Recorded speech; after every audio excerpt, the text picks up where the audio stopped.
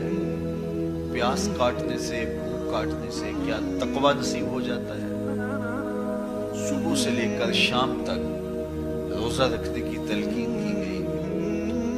یہاں ناروے میں اور مختلف ممالک کے اندر 20 گھنٹے کا روزہ ہے اور ہمارے بھی یہاں 16-17 گھنٹے مسلسل شدت کی گرمی میں بھوک اور پیاس کاٹنا ہوتی ہے. اتنا طویل دورانیہ جو بھوک اور پیاس کاٹی ہے، اس کا مقصد رزق بچانا نہیں ہے، بلکہ وَيُزَادُ فِيهِ رِزْقُ الْمُؤْمِنِ، ماہ سیام میں مومن کا رزق بڑھ جاتا ہے. آپ اپنا بجٹ دیکھ لیجئے، باقی مہینوں کی نسبت ماہ سیام میں آپ کے اخراجات زیادہ ہوتے ہیں اور کشادگی ہوتی ہے. تو یہ کوئی خوراک بچاؤ مہم نہیں ہے، بلکہ رزق تو بڑھ جاتا ہے